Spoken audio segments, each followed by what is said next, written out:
Hi everyone, oh my god, what's going on at the moment? What is going on? You've got Boris Johnson clinging on by the skin of his teeth to his premiership.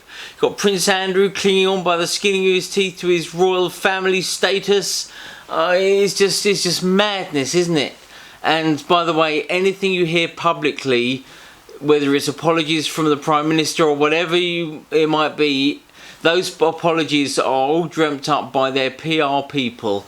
So it doesn't mean it's come from them specifically. It's just come from the best tact to take in that situation, as opinionated by their PR people. That's all it is. All it is. It's ridiculous. So there you go. But anyway, so the country's falling apart. Meanwhile, we've got to try and keep away from politics where we can. We try and steer away from politics as much as possible and leave it on theatre only, but it's not easy, especially with this coronavirus pandemic, or endemic as it's going to be now. We're going away from the worldwide problem and we're treating it as something just UK based, even though the devolved areas, Scotland, Wales, Northern Ireland, England, don't help, because they've all got their own set of rules. England seems to have the most lax rules, actually, doesn't it?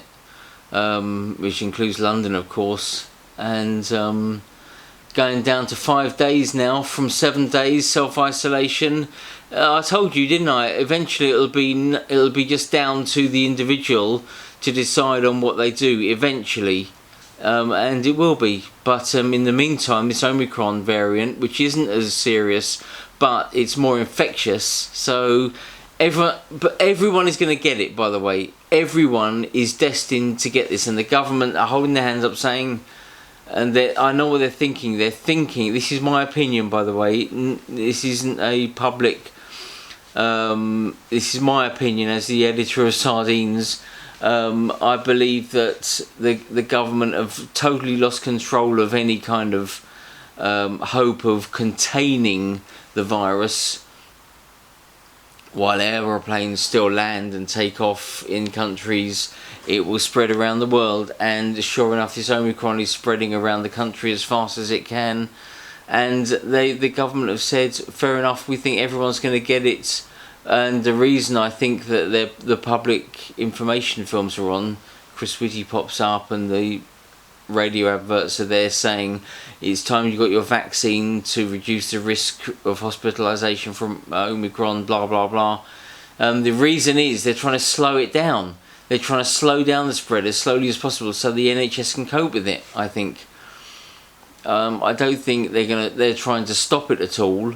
They know that it's going to sweep everyone. As long as schools are staying open, and schools are staying open, kids will spread it around, teachers will bring it home to their families, and therefore it will go around the country.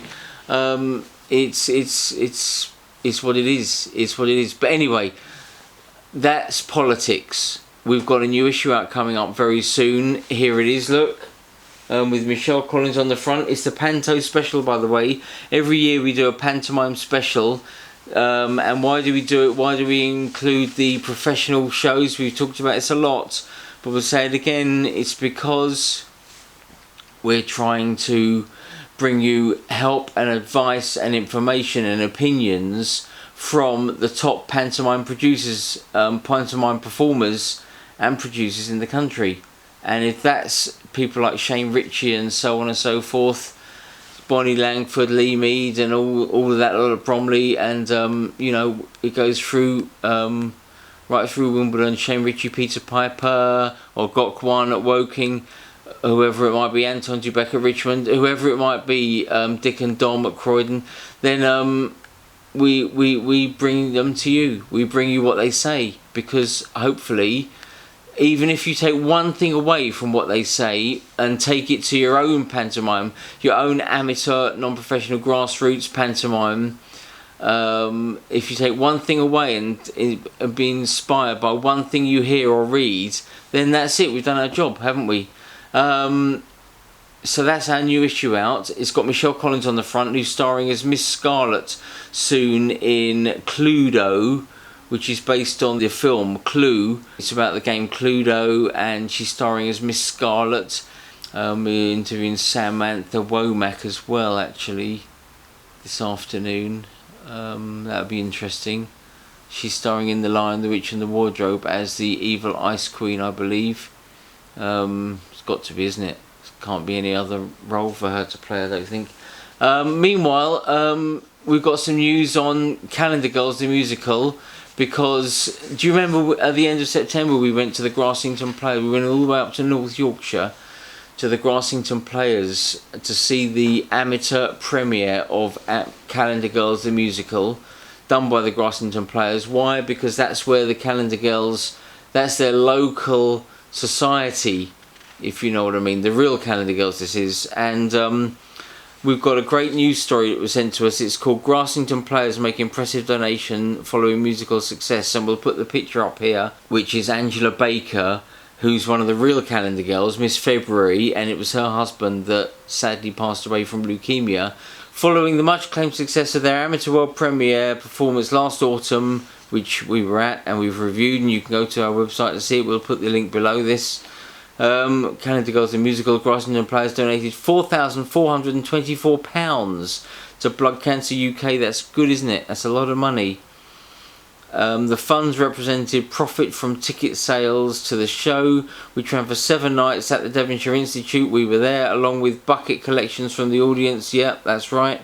Merchandise including special branded liquid, Yorkshire local gin, a silent auction of a sunflower painted by local artist Ruth Shepherd, and a generous donation from a member of the production team. Angela Baker, who is both Vice President of the charity and Miss February of the Real Calendar Girls, was presented with a cheque by Mary Wilkinson, President of the Grassington Players. Angela said, "This is an amazing achievement and a wonderful postscript to what was a superb production from the players as they brought our story home to the Dale." And that's true, because we were there, and on the night we were there, some of the real Calendar Girls were also there. I believe there was 4 Calendar Girls there that night, including Angela Baker. I don't want to take too much of your time up, so let's get back to it. Let's get our theatres open again. This Omicron is going to be with us for a little while, but at least it's knocked the Delta for 6 out the park, and also it's going to signal the end of the pandemic, and it's going to become an endemic very, very soon. We might have a new Prime Minister next week. We'll wait and see what happens about that. I'm sure we'll have something to say on the subject. But anyway, for now, stay safe, stay well. We're back. See you later. Bye for now.